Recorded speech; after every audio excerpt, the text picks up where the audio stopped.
안녕하십니까? 네팔에서 PMM 선교사로 봉사하고 있는 김혜성 목사입니다. 여러분을 만나 뵙게 돼서 정말 반갑습니다. 마포에 이렇게 우리 제7일 안식일 예수재림교회가 좋은 교회가 있는지 처음 알았습니다. 이렇게 들어오는데 저는 이 교회가 우리 교회가 아닌가 한참 봤어요. 내비는 딱 맞는데 교회가 너무 좋은 거예요. 그래서 참 감격이었습니다. 네팔에는 이런 교회가 하나도 없는데 다 같이 한번 읽으면서 시작하겠습니다. 하나님의 명령에 시작. 하나님의 명령에 순종하면 반드시 번영하는 결과를 가져올 것이다. 아멘. 오늘은 제가 좀 신앙 간증을 좀 하고 제가 왜 네팔에 가게 됐는지, 또 네팔에서 얼마나 이 불쌍한 선교사가 어떻게 지내고 있는지, 힘들게 지내고 있는지, 이런 좀 힘든 이야기들을 좀 하고, 내일은 정말 그 선교가 어떻게 일어나고 있는지 네팔에서, 그리고 하나님이 어떻게 역사하는지, 이런 이야기는 내일 여러분이 들으시고, 오늘은 비천한 소자의 신앙 간증을 좀 하는 시간을 갖도록 하겠습니다. 제가 영어학원에서 목회를 하다가 시조사의 시조 편집장으로 가서 일을 했습니다. 시조 편집장으로 약 만 9년, 10년째를 했었는데요. 이제 시조사도 여러분이 잘 알다시피 굉장히 어렵지 않습니까? 요즘 책을 안 읽고 핸드폰으로 이렇게 다 보고, 그래서 시조사도 구조조정을 하게 됐어요. 그래서 많은 직원들을 내보냈고, 저는 이제 시조 편집장이었는데 편집장 중에서도 한 명을 내보내야만 했어요. 시조사에서. 그런 이제 일이 있었습니다. 근데 저는 제가 이제 편집장 중에 4분이 있습니다, 시조사에. 근데 제가 이미 10년이나 일했기 때문에 편집장 중에서 나이가 제일 많은 거예요. 그러니까 이제 나도 나가야 되는구나, 이렇게 이제 생각을 하고, 또 이제 시조사 사장님도 나가길 은근히 바라셨어요. 그래서 이제 저도 그러면 제가 학원에서 나왔기 때문에 학원으로 다시 가면 좋겠다 라고 이제 얘기했더니, 학원도 어려워요? 학원도 어렵습니다, 굉장히. 그래서 학원에서 오지 말라는 거예요. 제가 평생 20년 가깝게 목회했던 곳인데 학원에서 저를 못 받겠다는 거예요. 그러니까 정말 어떻게 할까 하다가 제가 서중환 앞에 전화를 해봤죠. 서중환으로 가고 싶습니다. 조금 안면도 있어서 이제. 그랬더니 우리 합회 출신도 받기 힘들다. 동중한 합회 다시 전화를 했어요. 거기도 이제 그 동중한 합회만 받지 우리가 뭐 학원 출신이나 이렇게 받을 수가 없다는 겁니다. 여러분, 제가 지금 25년 차가 넘었죠. 벌써 27년 차 목회를 하고 있는데 아직 갈 곳이 없는 거예요. 그게 이제 시조사에서 이제 있었던 일입니다. 근데 어느 날 이 시조사 남수명 목사님이, 사장님이신 남수명 목사님 저를 부르더니 11월에 저를 불렀습니다. 지난 8월에 네팔 선교사를, PMM 선교사를 모집을 했는데, 우리 전국에 우리 목사님들이 몇 분이 있으시냐면은 약 850분이 계세요. 한 900명 가깝게 목사님들이 있습니다. 근데 네팔 선교사를 모집을 했는데 한 분도 지원을 안 했다는 거예요. 그러면서 2차로 다시 모집 공고가 떴는데 11월이었습니다. 근데 그 남수명 사장님이 저를 딱 불러놓더니 저보고 가라는 거예요. 여러분, 한 900명이나 되는 목사님들이 안 가는 이유가 있겠죠. 뭔가 이유가 있겠죠. 900명이나 되는 분들 중에 한 명도 지원 안 한 데는 뭔가 이유가 있는 겁니다. 그런데 저보고 이제 가라면 저라고 뭐 이렇게 대단한 사람입니까? 저도 가고 싶은 마음이 없었죠, 사실은. 선교사가 사실은 이 선교적인 열정이 투철하고 하나님에게 이렇게 자신의 소명을 가지고 가야 되는데, 저는 사실은 그렇지 않았어요. 저는 정말 네팔이라는 곳이 어디에 붙어 있는지도 몰랐어요. 처음에 네팔이라는 곳이 어딘지도 모르는데, 그 이제 시조사 사장님이 저를 딱 불러놓고 바로 앞에 앉혀놓고 둘이서 대면하고 탁 이야기를 하는데, 제가 지금까지 한 10군데 교회를 다녔거든요. 제가 어디를 가라고 그럴 때 한 번도 토를 단 적이 없었어요. 그냥 가라고 그러면 가고 오라고 그러면 오고. 왜 그랬냐면은 목사니까. 목사는 당연히 부르는데 무조건 가는 것이고 그것이 하나님의 부르심이라고 여겼거든요. 근데 이번에도 탁 이야기하는데 제가 진짜 여기 목구멍까지는 이제 못 가겠다는 말이 나오는데 마지막을 했어야 되는데 이게 안 나오는 거예요. 왜 안 나와요? 한 9번 이상 계속 제가 거부를 못하고 간다 하니까 이번에도 그냥 아무 소리도 못하는 겁니다. 그리고 집에 가서 집사람한테 이야기를 했더니 집사람이 한 열흘은 울었어요. 그래서 제가 그랬죠. 당신이 안 간다고 그러면은 내가 안 간다고 이야기하겠다. 그러니까 더 화를 내요. 내가 안 간다고 그러면 어떡하냐. 당신이 안 간다고 그래야지. 나 때문에 못 가는 것은 내가 도저히 용납을 못한다. 이렇게 이야기를 하는 겁니다. 참 그렇게 해서 사실은 이 네팔 선교사로 가게 됐습니다. 참 기가 막혔죠. 아무도 지원하지 않는 곳을 제가 간 거예요, 사실. 가가지고도 힘들었어요. 이 보통 선교사를 가는 나이는 30대, 40대에 가거든요. 제가 갈 때 나이가 벌써 3년 전이니까 54세였어요. 그러니까 50대에 PMM 선교사를 가는 사람은 아무도 없어요. PMM 선교사님들이 34명인가 되는데 제가 이제 6년간을 하거든요. 제가 이제 시작하는데 저보다 나이가 많은 사람이 아무도 없는 거예요. 그러니까 이제 굉장히 늦게 시작을 한 거죠. 가가지고 이제 정말 그때 서러웠어요. 평생 목회를 했는데 갈 곳이 없다는 것이 먼저 서러웠어요. 나를 받아주는 곳이 없다는 게, 학원도 안 받고 동중한도 안 받고 목사님 계신 서중한도 안 받고. 목사님 어떻게 된 겁니까? 아무 데도 오라는 데가 없고 제가 평생 목회했던 영어학원은 정말 이제 목회자를 더 이상 받을 수 있는 상황이 아니고, 시조사는 힘들어서 저를 나가기를 바라고. 여러분이 저 같은 사람 입장이 되었다면은 얼마나 서러웠겠어요. 제가 이렇게 하나님 저에게 왜 이러십니까? 왜 나한테만 이러세요? 다른 목사님들 다 멀쩡한 것 같은데 제가 뭘 그렇게 잘못했습니까? 왜 저를 이 먼 타지에 이렇게 보내십니까? 정말 눈물을 흘리며 기도하던 그런 순간들이 있었죠. 하나님의 일은 이 떠밀려서 하기도 하는 겁니다. 떠밀려서. 제가 그거를 철저하게 느끼고 있죠. 하나님 말씀에 왜 순종해야 하는가? 저는 네팔에 갈 때만 해도 무엇을 해야 되는지도 몰랐어요. 그 PMM이라는 글자가 뭔지도 몰랐어요, 사실. PMM 선교사 하는데 제가 거의 20기인가 그렇죠. 20년 동안 보냈는데 저는 그 말조차도 모르던 사람이었어요. 근데 하나님께서 저를 왜 보내셨을까? 저는 그 기도를 1년 내내 했습니다. 가서. 정말 1년 내내 했어요. 제가 20여 년을 목회했는데 그 20여 년 동안 기도한 것보다 그 한 1년 동안 기도한 기도가 더 많은 것 같아요. 정말. 저도 목사인데 그래도 목사가 20여 년 동안 기도했으면 얼마나 많이 했겠어요. 근데 곧 한 1년 차에 제가 기도하던 그 기도가 지금 생각해 보면 그 20여 년 동안 한 것보다 더 많은 기도를 했던 것 같아요. 그런 순간이 저에게 있었습니다. 참, 다 같이 한번 또 읽겠습니다. 끊임없는 경성과 시작. 끊임없는 경성과 겸손한 기도를 통해서만 안전하게 된다. 이러한 노력이 없이 그리스도인이 될 수 있다고 스스로 우쭐해서는 안 된다. 제가 네팔에 가서 많은 것을 깨닫고 깨지고 정말 하나님의 뜻이 무엇인지를 이렇게 되짚고 하는 그 과정을 겪었습니다.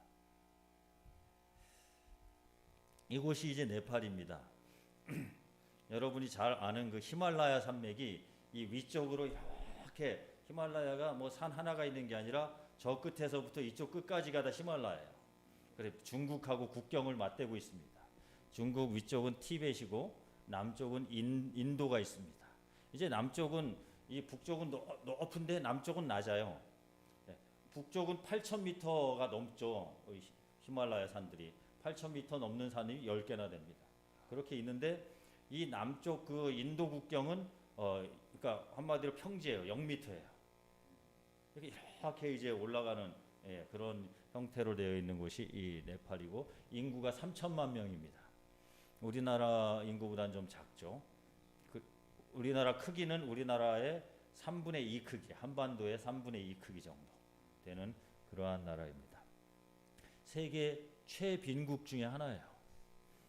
우리 교회는 41곳이 있고 힌두교가 80%. 힌두교라고 들어보셨습니까?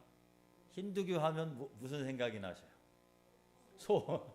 예, 소가 이제 가장 많이 떠오르실 텐데 힌두교의 대표적인 신이 사실 소입니다. 소하고 그다음에 또 힌두교 하면 또 동물 세 가지 동물이 아주 신처럼 떠받들고 있는데 소와 원숭이와 코끼리 이 신이 이제 세 가지 신이 그리고 힌두교가 80%, 불교가 10%, 이슬람이 7%, 그런 기독교는 1.5%.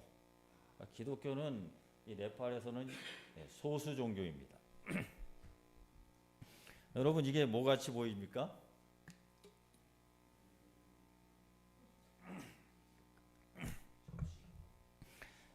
이제 네팔에 제가 도착을 했어요. 집사람하고 같이 네팔에 도착해서 거기 대회장 집에 이제서 며칠을 머물라고 1층에 이렇게 한쪽에 이제 방이 있고 거실에 이렇게 세면대가 있었는데 꼭 계란 국물 같죠? 제가 네팔에 첫날 가가지고 그 수도꼭지를 딱 트니까 이런 물이 딱 나오는 거예요. 그래서 제가 찍어놓은 겁니다. 이게 첫날에 가서 딱 찍은 거예요. 그래서 이게 뭔가 이렇게 자세히 봤더니 뭐예요? 흙탕물이 나온 겁니다. 흙탕물. 그래서 그걸로 이제 밥을 해 먹어야 되는데 도저히 해 먹을 수가 없더라고요. 그런 이제 생각. 물이 네팔은 굉장히 안 좋습니다. 쉽게 얘기해서 우리나라는 수도꼭지를 틀면 어디서나 이 염소로 소독된 물이 나오잖아요. 네팔은 수도꼭지를 틀면은 이제 염소로 소독된 수돗물은 하나도 없어요. 상수도가 없어요. 그럼 어떤 물을 쓰냐?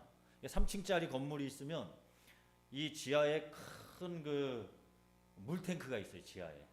그럼 물차가 히말라야 산에서 물을 떠가지고 거기다 꽉 채워놓습니다. 그럼 옥상에 또 이렇게 조그만 탱크가 하나 있어요. 그 물을 갖다 펌프로 올리면은 그 옥상에 있는 그 펌프에 그 물이 수도꼭지로 나오는 거예요. 전부 다 그렇게 돼 있죠.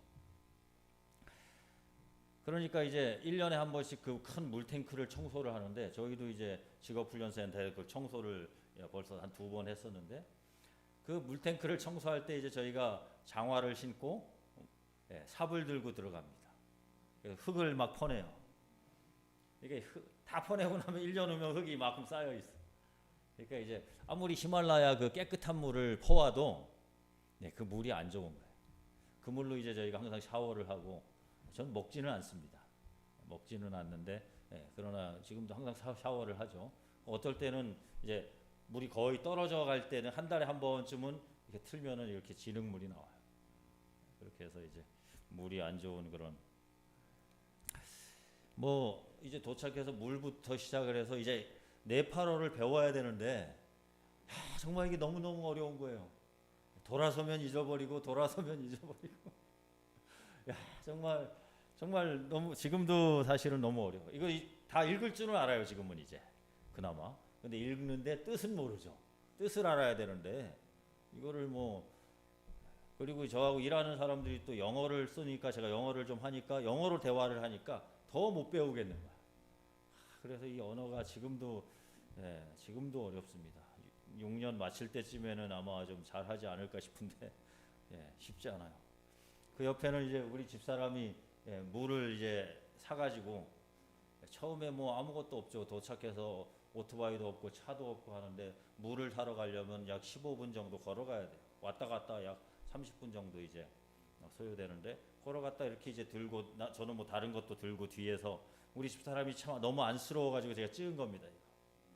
이거. 그래가지고 이렇게 찍은 그 모습인데 참 선교사 생활이 쉽지 않더라고요.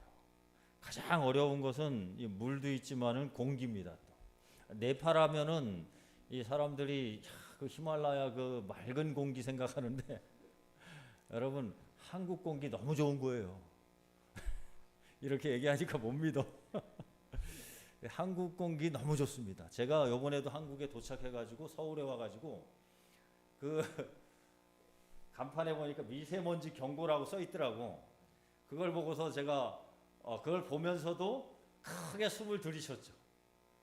여러분들은 잘 이해를 못하실 텐데 너무 좋은 거라는 말이 사실이에요. 아무리 이렇게 봐도 너무 좋아요. 미세먼지 경고 그런 날도 너무 좋은 겁니다. 여러분들 마음껏 들이쉬세요. 네팔보단 나니까. 네팔은 정말 이 공기가 너무너무 안 좋습니다. 이 특별히 매연은 뭐 모든 차들이 굉장히 낡았으니까 이 까만 연기를 있잖아요. 그 막 뿜어내는 그 까만 연기 그런 연기가 너무 심해요. 제가 이제 한 6개월쯤 됐을 때 학교를 다녀야 되기 때문에 오토바이를 샀어요. 차를 할 돈은 없고 차도 엄청 비쌉니다. 그래서 오토바이를 샀는데 오토바이를 사가지고 이제 공부하러 다녔어요. 학교로 네팔어를 배우러. 왜 샀냐면은 버스를 타면은 1시간 반이 걸려요. 근데 오토바이로 가면 30분이면 간단 말이에요. 그러니까 도저히 안 되겠더라고. 그래가지고 오토바이를 하나 100만 원짜리를 주고 중고를 하나 구입을 했죠. 그래가지고 이제 오토바이를 타고 다녔는데 제가 6개월을 그렇게 이제 다녔는데 평생 뭐 오토바이 젊어서 잠깐 탄 거 외에는 탄 적이 없죠. 근데 그 오토바이를 참 타고 이렇게 다녔어요. 6개월을 다녔어요. 근데 어느 날은 정말 지금도 기도를 열심히 했으니까 잊지 못하죠. 오토바이를 타고 가는데 뭐 항상 그렇습니다. 사실은 앞에 큰 버스가 이렇게 딱 서 있는데 이제 오토바이들도 꽉 차 있어요. 꼼짝달싹을 못 하고 앉아 있단 말입니다. 오토바이에 버스 뒤에. 근데 이 버스가 가만히 있으면 되는데 이렇게 악셀을 부릉부릉 밟는 거예요. 제가 바로 뒤에 있는데 근데 거기 그러면 이 까만 연기가 계속 나오는 게 제 앞으로 막 그러면 여러분 기도밖에 안 나와요. 하나님 제 수명이 줄어드는 것 같습니다. 왜 저에게 왜 하나님 왜 이러십니까?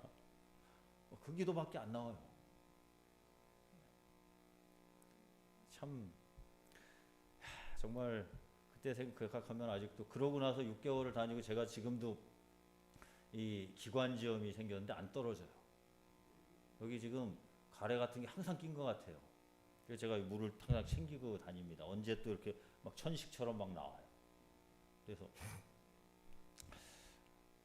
아무리 용각산을 먹어도 소용없고 어떤 집사님이 도라지를 이렇게 꿀에다 재가지고 막 주셨는데 그거를 제가 뭐 6개월 지금도 먹고 있죠. 근데 안 나와요 이게. 지금 많이 좋아진 거예요 한국 와서. 다시 가면 아마 더 심해질 거예요. 그 카트만두가 이 매연이 굉장히 심합니다. 물론 히말라야 산 중턱으로 가면 공기 좋죠.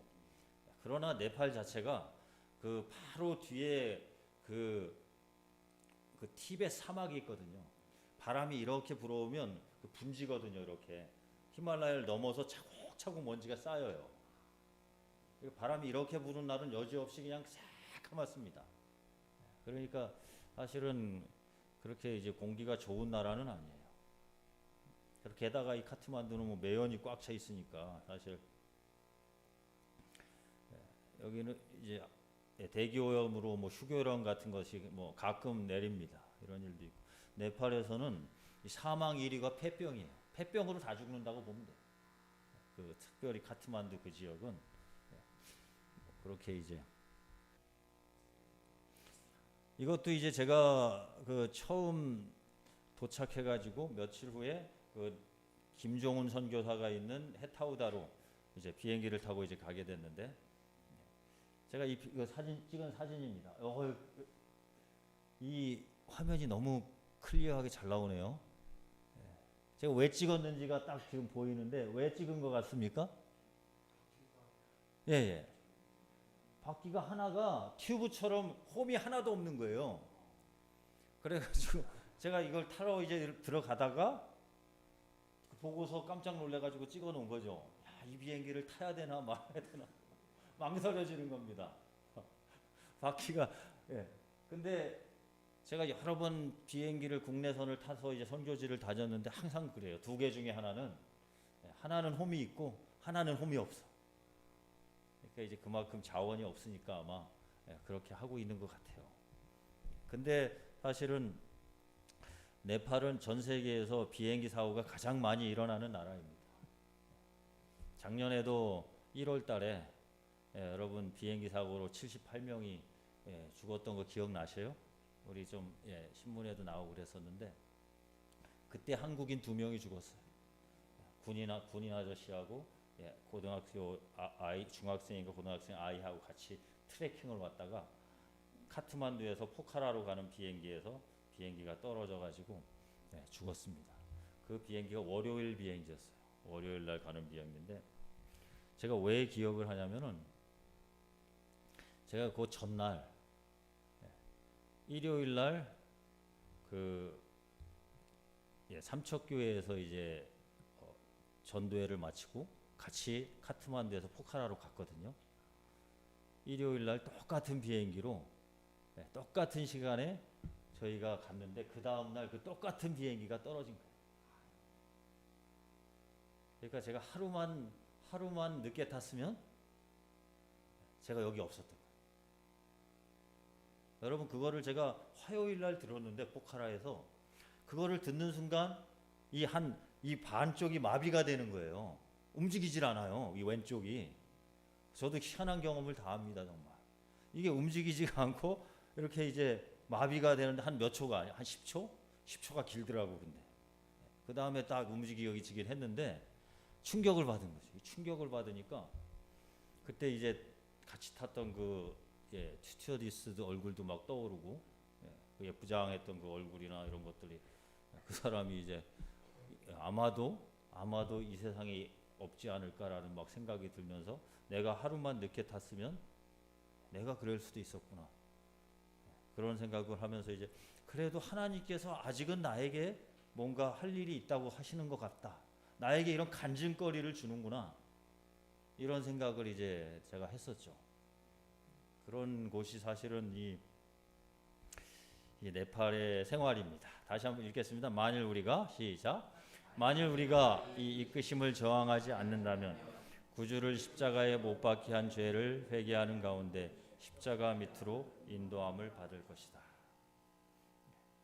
하나님께서는 우리를 왜라는 그런 우리가 퀘스천 마크를 달고 있지만은 때때로 이렇게 부르셔요. 이끄신단 말입니다. 근데 왜 그러는지 우리는 몰라요. 왜 하나님이 나를 여기로 보내는지, 우리는 왜 이러한 상황에 나를 처하게 하는지, 이러한 어려움에 처하게 하는지 우리는 모른단 말입니다. 기도해도 잘 몰라요. 저도 기도를 계속했지만은 하나님 왜 그러시는지 지금도 이제 찾고 있죠.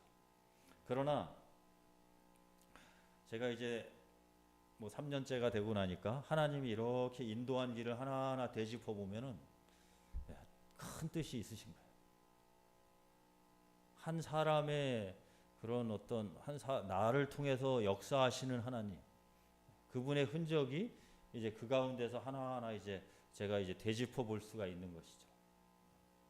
그런 경험들을 하면서 이제 제가 지냈습니다. 자, 다 같이 읽겠습니다. 그러므로 너희는 가서 모든 민족을 제자로 삼아 아버지와 아들과 성령의 이름으로 침례를 주고 내가 너희에게 명령한 모든 것을 가르쳐 지키게 하라.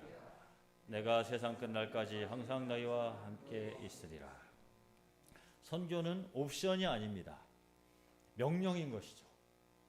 그래서 선교는 해도 되고 안 해도 되고 하는 것이 아니라 하나님의 명령인 것입니다. 우리 그리스도인은 선교를 해야 돼요. 그렇지 않아요? 성경절에서 말하고 있잖아요. 모든 민족으로 제자를 삼아라 라고 이렇게 명령을 하는 것입니다. 삼으려면 삼고 삼지 않으려면 그냥 안 삼아도 돼. 이렇게 하지 않았잖아요. 삼아라. 그리고 침례를 줘라. 이렇게 이제 명령형으로 이제 나와 있는 것입니다. 우리에게는 큰 부담이잖아요. 이게 얼마나 어려워요, 이게. 어떻게 우리가 뭐 제자로 삼고, 그것도 모든 민족으로. 여기 모든 민족이란 말도 저는 예전에는 이해를 못했는데, 제가 이제 한국이 아니라 네팔에 가 있으니까 그런 것도 좀 이해가 되는 거예요. 모든 민족으로 제자를 삼으라고 하니까. 네팔은 지금 선교하기가 너무 좋은 곳이에요. 너무너무 좋습니다. 힌두교인들한테는 좀 어려울지 몰라도 개신교인들이 지금 어마어마하게 우리 교회로 넘어오고 있어요. 제가 이제 내일 더 자세한 이야기를 하겠지만은 그 네팔이라는 나라는 그 일주일에 딱 하루를 쉬는데 우리는 토요일, 일요일을 쉬잖아요. 네팔은 토요일만 쉬어요. 그러니까 일요일 날은 모든 관공서가 다 문을 열고 학교가 다 문을 열고 은행도 다 문을 열어요. 모든 직장이 다 근무를 합니다. 그러니까 우리나라로 하면 월요일이에요. 월요일, 일요일. 토요일만 쉬어요. 딱. 그래서 네팔의 모든 기독교인들은 다 토요일 날 예배를 드려요. 오순절교회, 뭐 침례교회, 장로교회 다 토요일 날 예배를 드린단 말입니다. 그러니까 사실은 다 안식일 교인이에요. 네. 맞잖아요. 안식일 날 예배 드리니까 짝퉁 교회, 짝퉁 안식일 교인들 꼭 그런 느낌 마냥 토요일만 쉬어요. 근데 우리가 이제 여러분 이제 그 교인들을 다 모아놓고 혹은 지도자들을 일요일교 목사님들을 모아놓고 성경을 펴면서 이제 창세기부터 해서 안식일이 이제 토요일이고 그날을 꼭 우리가 지켜야 되고 거룩하게 지켜야 되고 쫙 설명을 하면은 아멘 아멘 합니다. 왜요? 어차피 토요일날 예배를 드렸는데 그날이 성경상 맞다는 거야. 그러니까 너무 좋지. 그러니까 그분들이 아멘 아멘 해요. 많은 분들이 우리 교회 기별을 좋아합니다. 그리고 우리가 또 채식에 대해서 이야기하잖아요. 우리 교회 채식해라. 그러면은 또 그걸 굉장히 좋아해요. 왜 그러냐면 힌두교는 아직도 카스트 제도가 있습니다. 브라만이라고 많이 들어봤죠. 브라만이 이제 제사장 계급인데 브라만도 이제 여러 개 나눠져요. 이렇게 또 브라만 중에서도 아주 고급 그 계급이 있어요.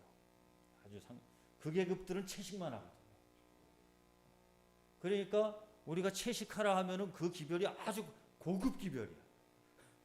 천민들도 자기가 채식하면 꼭 브라만처럼 이렇게 계급이 상승한 것처럼 느껴지는 그런 게 있어요. 그러니까 어차피 돼지고기는 거의 없어 네팔에 또. 닭고기는 많이 먹어도. 그래도 닭고기는 또 먹어도 된다고 그래요. 그러니까 또 더 좋은 거야. 그러니까 하나님께서 이 네팔 교인들을 잘 준비해 놓으신 거예요. 아주 잘. 그래서 저희들이 이제 우리 재림교회 기별을 전하면은 그분들이 많이 우리 교회로 옵니다. 실질적으로. 지금 그런 상황들이 연출되고 내일 제가 조금 더 설명을 할 건데, 그런 일이 있어요 지금. 그렇게 넘어오려고 대기하는 교회가 약 100군데가 넘어요 지금. 사실 네팔에 우리 재림교회는 41개밖에 안 돼요. 40개밖에 안 돼. 천교 역사가 60년이 넘었단 말입니다. 1960년에 들어왔으니까.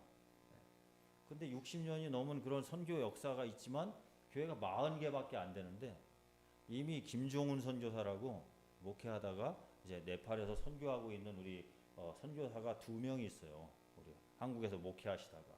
저는 이제 3년 차지만 그분들은 10년 이상을 목회를 했어. 근데 김종훈 선교사는 거기서 불과 2006년부터 선교 그러니까 한 6, 7년 만에 교회를 80개의 교회를 모았어. 80개 교회 우리 합회 교회가 몇 개라고요? 제가 얘기했어요? 40개. 근데 김종훈 선교사가 운영하는 교회죠.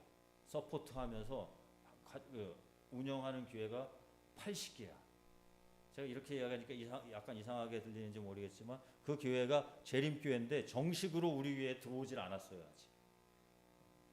그래서 이제 제가 이제 네팔에서 이번에 총무를 임명을 했어요. 지회에서. 제가 PMN 선교사인데 그래서 그 교회들을 하나하나 들여오는 작업을 너 해라. 그런 의미로 이제 더 일을 부려먹으려고 저를 총무를 시킨 거야. 아멘이 아니라 제가 힘들어졌어. 아멘이긴 한데, 예, 저는 힘들어졌어요. 그래서 이제 계속 이제 그 교회들을 이제 받아들이는 철저한 검증을 해서 받아들이는 작업을 해야 돼요. 그래서 이제 사실은 선교를 하면 얼마든지 할 수 있는 곳이거든. 근데 이제 그런 것들을 못 하고 있는 면이 있죠. 제가 이제 네팔에 가보니까 그동안 목사로 살았다가 선교사와 차이를 제가 잠깐 여러분들에게 말씀드리겠습니다. 제가 깜짝 깨달은 것 중에 하나가 제 삶에서 정말 20년 이상을 목사로서 살다가 선교사의 삶을 살잖아요. 근데 정말 깜짝 놀랐어 제가. 뭘 놀랐냐면 여기 적어놓은 거예요. 제가 한국에 있을 때는 항상 명절만 되면은 교우님들이 이렇게 과일 박스도 주고 목사님도 받으시죠? 저는 항상 받았던 것 같아요. 그래도 많이 받든 적게 받든. 그리고 어디 설교하러 가면은 이렇게 차비라도 주고 밥 먹으러 어디 가면은 장로님 집사님들이 항상 밥을 사시고 이렇게 항상 하셔. 제가 산 기억은 가물가물해. 그래서 항상 이렇게 제가 그 당시는 몰랐어요. 그냥 당연히 그러는 줄 알았어요. 근데 이렇게 가서 보니까 이제 왜냐면은 네팔에 가면은요 나 밥 사주는 사람 아무도 없어. 한 명도 없어 진짜. 당연히 내가 내야 돼. 그리고 교회를 방문하면은 뭐 차비 주는 교회 아무 데도 없어요. 왜냐면 다 너무 가난한 교회니까. 그 제가 빈손으로 가면은 너무너무 창피해. 항상 한 50명 교회 뭐 좀 더 넘는 교회 이런 뭐 20명 교회 이런 교회 계속 방문을 하는데 가면은 제가 이렇게 한 5만 원 주면 다음 안식일 날 점심을 다 먹을 수가 있어요. 5만 원만 있어도. 점심도 안 먹어요, 교회. 우리 교회 점심 먹는 교회가 한 군데도 없어. 40개 교회죠. 왜? 왜요? 먹을 게 어딨어. 다 먹어. 쉽지 않은 거예요. 그러니까 가난해서. 그러니까 이제 거기 가서는 보니까 이제 완전히 다른 삶을 살게 된 거예요.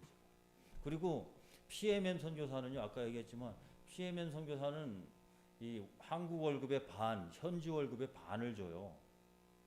여러분들이 잘 이해를 못 하실 텐데 그러니까 한국 월급에 제가 반이 된 거야, 급여가. 네팔 월급은 원래 20만 원밖에 안 해. 그러니까 제가 받는 돈이 우리나라 최저임금이 안 돼.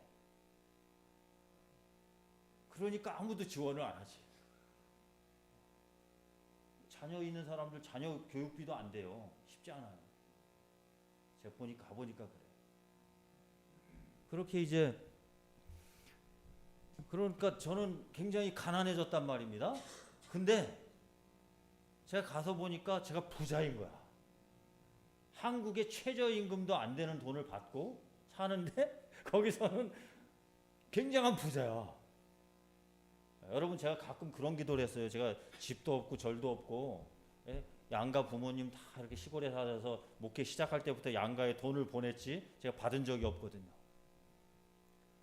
그래서 하나님께 가끔 제가 그렇게 기도해요. 하나님 좀 부자가 되게 해주십시오. 그랬더니 그 기도를 하나님이 들어주신 거예요.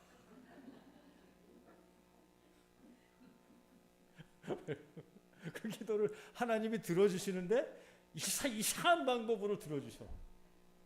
내가 생각하는 방법이 아니야.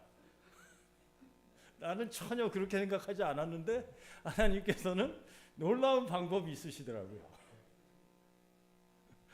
그런 방법으로 굉장한 부자가 되겠어요. 그래서 저는 가는 곳마다 부자야, 네팔에서. 실질적으로 부자야. 거기서 이제 거의 의사들이 받는 월급을 제가 받아. 최저임금이 안 되지만 거기서 의사들이 받는 월급이야. 그러니까 제가 잘 사는 거죠. 굉장한 부자가 됐어요. 참 이 선교사가 뭘까? 참 많은 이 목사로서 삶을 살다가 선교사가 돼서 이게 부자가 됐어. 정말 부자예요. 그리고 베푸는 삶을 살아. 저는 원래 가난하다고 생각을 했어요. 항상. 그래서 겨우 도루가원금 내면은 끝이야. 이거 내기도 힘들었어. 도루가원금 교회에서. 목사가 도루가원금은 내야죠. 그거 내고 나면은 정말 쪼들리는 거예요. 항상 쪼들려. 그러니까 가난하다고만 생각했지 누구를 막 이렇게 돕고 밥을 맘 놓고 사고 이런 걸 내가 어떻게 해. 근데 지금 그러고 산단 말입니다. 어디 가면 밥 살 돈도 있어요. 그 밥도 사고 이렇게 잘 지내. 여러분 그게 하나님의 축복이죠. 언제 제가 이렇게 살아보겠어. 그렇게 산단 말입니다. 참 너무 감사할 일이죠. 이게 이제 빠니뿌리라는 길거리 음식입니다. 네팔에서 우리나라로 얘기하면 길거리에서 붕어빵 같은 그런 것입니다. 근데 이제 시큼달큼해요. 아주 새콤하고 아주 맛이 있어요. 저는 딱 2개밖에 안 먹어봤지만 이게 이제 길거리 음식인데 제가 고아원 송혜섭 목사님이 하시는 고아원에 방문을 했어. 저기 이제 맨 끝에는 선교사고 애들 2, 4, 5명 쟤네들이 이제 고아원 아이들인데 이미 많이 컸죠. 얘네들을 데리고 이제 길거리에 나갔다가 이제 빠니뿌리 앞에서 이제 애들을 사주겠다고. 보통 애들이 1-2개씩 먹거든요. 내가 마음껏 먹어라 했더니 이 아이들이 한 20개씩 먹어. 20개씩 먹는 거야. 그래서 5명이 100개를 먹어. 100개를 먹어요. 진짜 막 그거를 막 너무 이제 마음대로 먹어라 막 눈치 보면서 먹는 거야 계속. 그러면서 저한테 이제 주는 건데 제가 이제 근데 여기 이거를 만드는 사람 이 손 보셨어요? 손? 저 새카만 손으로 막 주물러. 그래가지고 제가 먹고 싶지 않더라고. 그러니까 도저히 못 먹겠는 거예요. 그래가지고 이제 안 먹어야 되는데 그래도 또 맛은 한번 봐야 되니까 그래서 이렇게 2개를 딱 먹었단 말입니다. 얘네들은 아무렇지도 않아요. 이거 먹어도. 근데 제가 그걸 먹고 나서 이제 배가 아프기 시작한 거예요. 배가 아프기 시작한데 첫째 날도 아프고 둘째 날도 아프고 계속 이제 설사를 하고 막 셋째 날, 넷째 날쯤 되니까 내가 기기 막 힘이 빠져가지고 그래가지고 우리가 막 설사하고 배 아프면 뭐 먹어요? 숟가루. 숟가루 가져간 거를 이제 드디어 먹었어요. 셋째 날, 넷째 날 때. 근데 소용이 없는 거야. 숟가루가 전혀 듣질 않아. 그래가지고 하루 이틀을 더 버티다가 이제 지사제라는 걸 제 평생 처음 먹어봤어. 그 의사협회에서 선교사들 주는 요만한 키트가 있어요. 거기 봤더니 지사제가 있어. 지사제를 먹으면 설사가 멈춰야 되잖아. 안 멈춰. 그러니까 이게 웬일이지? 하고 이제 나는 완전히 탈진돼 움직일 힘도 없고 빨리 이제 김종훈 선교사한테 그래 전화를 해봤죠. 그랬더니 김종훈 선수가 깜짝 놀라가지고 목사님 빨리 병원을 가든지 아니면 약국을 가서 여기 현지 약을 먹으라는 거야. 그래가지고 그러냐? 그래가지고 집사람은 말도 안 통하니까 이제 나를 이렇게 부추겨가지고 이제 난 혼자 갈 힘도 없고 그 앞에 이제 한 20분 가면 그 약국이 있는데 그 약국에 갔죠. 갔더니 그 사람이 이제 왜 이제 왔냐고. 그러면서 이제 약을 이제 줘주는 거야. 그러면서 그 병명이 뭐냐 했더니 이질이에요. 이질. 아메바성 이질. 이 세균에 감염된 거. 그 좀 물 같은 거 이런 것에서 이제 감염이 되는 거예요. 오염된 뭐 식수 이런 거에서 이제 감염이 되는 이런. 그래서 제가 죽었다 살아났어요. 그러고 이제 그 약을 딱 먹으니까 그때부터 좋아져. 그 약사가 이야기 이미 간염이 간까지 퍼졌다는 거야. 그래가지고 이렇게 벌레가 이제 이런 세균이 막 번진 거죠 온몸에. 무식하면 정말 그 숟가루만 먹고 그 지사제도 원래 먹으면 안 된다고 그러더라고. 다 내보내야지. 그런 얘기 하대요. 근데 안 좋은 것만 먹고 있었던 거죠. 그렇게 이제 그리고 나서 한 2주쯤 후에 집사람이 똑같이 걸렸어요. 빨리 이제 이 약을 먹었죠. 그래서 금방 났어. 그러니까 이제 아니까 이제 금방 났는데 저는 정말 죽었다가 살아났어요. 고생 정말 하고 막 탈진이 돼가지고 왜 안 낫지 하면서 계속 그러고만 있고, 참 그런 경험도 제가 했었습니다. 이거는 네팔의 대표적인 음식 중에 하나입니다. 뭐죠? 카트만두. 그 만두가 그 만두는 아니고, 이 만두를 모모라고 부르는데 모모. 이 네팔에서 좋은 거가 있다면은 어느 음식점에 가든지 채식 요리가 있어요. 어디에 가도. 그리고 이 채식 만두를 어느 곳이나 다 팔아. 그리고 굉장히 맛있어요. 그래서 여러분들 한번 오시면은 제가 사드리겠습니다. 이 한 접시에 1,000원. 한 접시에 한 1,000원 정도 합니다. 그렇게 이제 아주 맛있고 좋습니다. 먹을 것이 싸요. 야채값이 싸고 고기값은 좀 비싸고 공산품은 엄청 비싸고 우리나라보다 더 비싸죠. 공산품은. 이것은 네팔의 대표적인 음식이죠. 달밭이라고 우리나라처럼 이렇게 밥을 먹습니다. 밥을 밭이라고 그래요. 밭. 비슷하죠. 발음도 밭.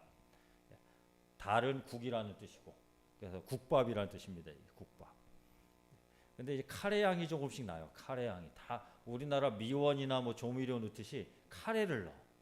그래서 모든 음식이 다 카레 향이 나. 근데 우리나라처럼 그 맛있는 카레가 아니라 씁쓸한 카레 있잖아요. 그래서 틀려 맛이. 그거를 싫어하는 분들은 좀 먹기 쉽지 않아요. 그런 면도 있는데 그거를 이제 잘 적응하면은 또 맛있습니다. 아주. 이것은 이제 그 나라의 짜오민이라는 볶음국수. 이것도 야채로 많이 이렇게 볶아서 나옵니다. 이것도 아주 맛있어요. 위생적인 곳에 가서 먹으면 그나마 좀 괜찮습니다. 좀 위생적이지 않은 곳이 많아서 먹고 집사람도 이거 먹고 또 설사했다고 안 먹어요. 그런 게는 하는데 여러분 너무 걱정하지 마시고 오세요. 제가 사드릴게. 제가 시간이 다 돼서 이제 뭐 줄이면서요. 이 하나님께서 저를 이제 이런 곳으로 부르셔서 살게 하셔요. 사실은 네팔의 삶은 정말 쉽지 않습니다. 제가 이제 뭐 3년째 살고 있지만 이제는 제가 적응을 해야 됐기 때문에 적응하는 거죠. 처음에 가서는 정말 한 2달 만에 집사람이나 저는 한 5kg가 빠졌어요. 5kg 몸무게가 쭉 빠지더라고. 몸무게가 빠지면서 집사람 무거운 걸 들고 하니까 목 디스크가 와서 한국에 나와가지고 이제 수술하라고 그러는 거를 그 주사 맞으면서 이렇게 4번인가 두세 달 치료를 하니까 수술 안 하고도 좀 좋아졌죠. 그래서 선교사라고 갔지만은 저도 뭐 질병을 얻었다면 얻었고 그 생활이 지금도 뭐 살고 싶은 곳은 아니에요. 지금도 저도 한국 와서 이렇게 살고 싶어요. 한국 오면은 제가 이번에도 공항에 도착하니까 천국에 온 것 같아요. 여러분은 지금 천국에 사시는 거예요. 목사님 그렇게 안 느껴지시죠? 느끼고 아멘입니다. 사실은 이 한국은 이미 천국이에요. 제가 보기에. 먹을 거 걱정 안 하죠. 이렇게 좋은 데가 어디 있어요? 이렇게 좋은 탁자, 이렇게 좋은 의자 네팔에 하나도 없어요. 탁자 없는 교회가 대부분이고 있는 교회가 40개 중에 2-3개밖에 안 돼요. 이런 데가 어디 있어요 지금? 이런 공기가 엄청 좋은 겁니다. 여러분 천국이에요 여기는.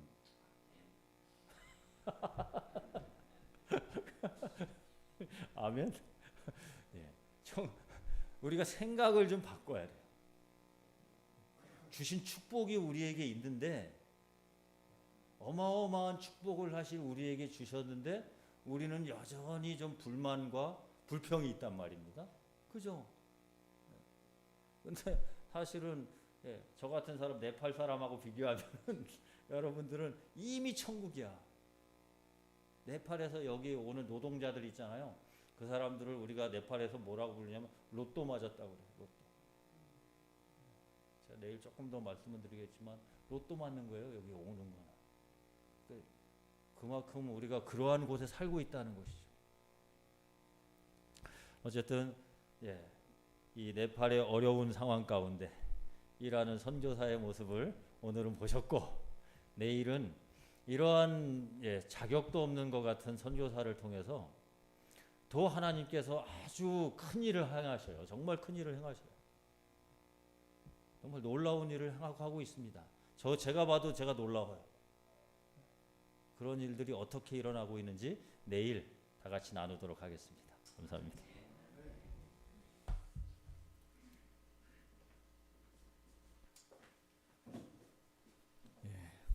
우리는 천국에 가야 되는데 이미 와 있는 분들께서 그 네팔을 생각하시면서 더 좋은 천국을 우리가 사모해야 되겠고요. 또